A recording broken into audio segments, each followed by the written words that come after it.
पौराणिक युग में शांतनु नामक एक सिद्ध साधु थे। इनकी पत्नी भी एक सिद्ध धर्मपरायण नारी थी।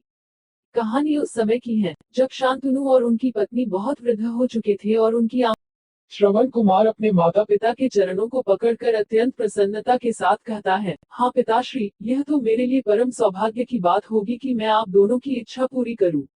श्रवण अपने माता पिता को तीर्थ करवाने हेतु एक कावड़ तैयार करता है, जिसमें एक तरफ शांतनु एवं दूसरी तरफ उनकी पत्नी बैठती है और कावड़ के डंडे को अपने कंधे पर लादकर यात्रा शुरू करता है। उसके हृदय में माता पिता के प्रति इतना स्नेह है कि उसे उस कावड़ का लेश मात्र भी भार नहीं लगता। अपने पुत्र के इस कार्य से माता पिता का मन प्रसन्नता से भर उठता है और वे पूरे रास्ते अपने पुत्र श्रवण को दुआएं देते चलते हैं। तीर्थ करते समय जब वे तीनों अयोध्या नगरी पहुंचते हैं, तब माता पिता श्रवण से कहते हैं कि उन्हें प्यास लगी है। श्रवण कावड़ को जंगल में रखकर हाथ में पत्तों का पात्र बनाकर सरयू नदी से जल लेने जाता है।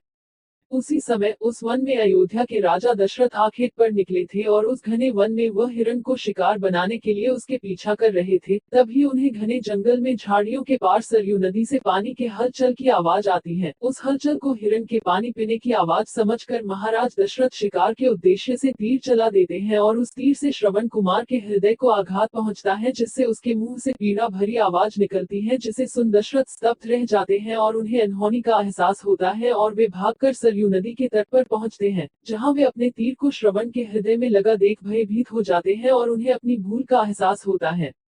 दशरथ श्रवण कुमार के समीप जाकर उससे क्षमा मांगते हैं। तब अंतिम सांस लेता श्रवण कुमार महाराज दशरथ को अपने वृद्ध नेत्रहीन माता पिता के बारे में बताता है और कहता है कि वे प्यासे हैं, उन्हें जाकर पानी पिला दो और उसके बाद उन्हें मेरे बारे में कहना। और इतना कहकर श्रवण कुमार मृत्यु को प्राप्त हो जाता है।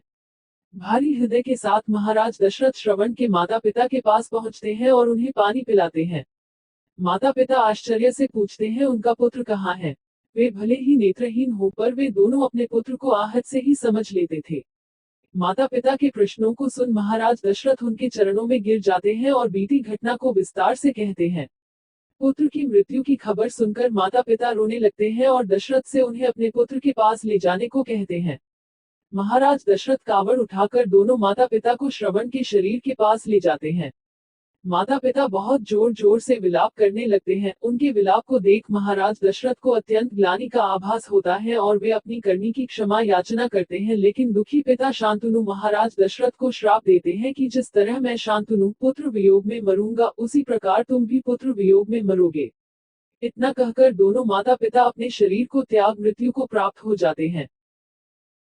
महाराज दशरथ श्राप मिलने से अत्यंत व्याकुल हो जाते हैं और कई वर्षों बाद जब उनके पुत्र राम का राज्य अभिषेक होता है, तब माता कैकेयी के वचन के कारण राम, सीता और लक्ष्मण को 14 वर्षों का वनवास स्वीकार करना पड़ता है और इस तरह महाराज दशरथ की मृत्यु भी पुत्र वियोग में होती है।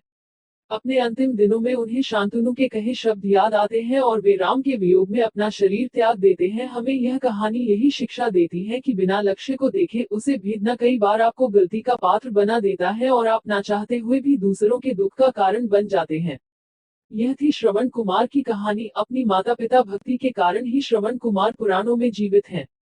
श्रवण कुमार सदैव अपनी मातृभक्ति के लिए जाने जाते हैं। उन्हीं की कहानी सुनाकर माता पिता अपने बच्चों को संस्कारित करते हैं।